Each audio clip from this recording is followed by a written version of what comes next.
Kung ibabaon ko ba ang talong ko, Mapagod ako sa kama ba? Ilan na yung lalaki na katabi mo sa pagtulog? kung ibabaon ko ba ang talong ko sa lupa mo, sigurado ka bang titirik ang puno nito?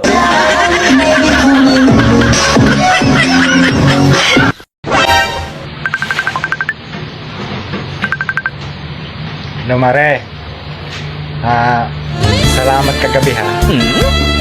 Naka-anim tayo kahit brown out. Ha? Anong salamat? Di wala naman ako kagabi sa bahay na sa birthday party ako, umaga na ako umuwi. Sino yun? Abay, malay ko sa'yo.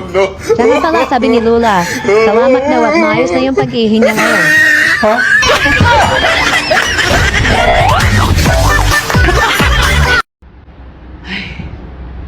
Pagod na ako kakatrabaho.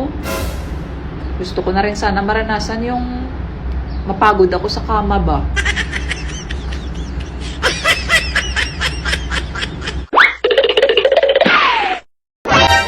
B. Ilan na yung lalaki na katabi mo sa pagtulog? Nung hindi pa tayo nagsasama. Ikaw palang, B. Wow! Yung iba, wala kaming tulugan. Ang sama ng panaginip ko kagabi, Bakit? Ano ba na panaginipan mo? yung pagmumukha mo.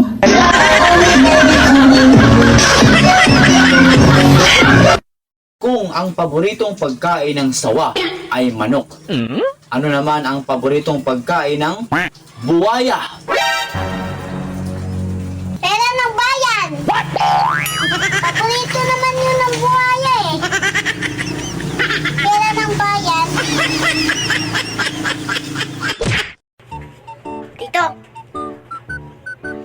huwag ka mabibigla ah. Kasi si tita, buntis na. Wow, ang saya-saya ko. Bakit ka masaya? Hindi ka naman ama. Ang babaeng hindi marunong magluto, sila ang tunay na maganda at sexy, pero walang kwentang maging asawa.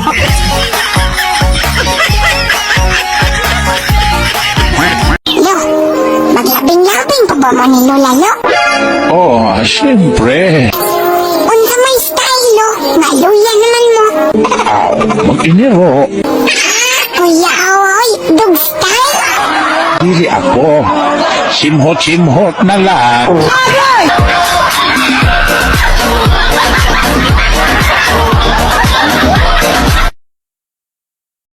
Nay, totoo po ba yung first love never die? Oo, totoo yan, anak. Yung tatay mo, first love ko yan. Tignan mo, hanggang ngayon, buhay pa.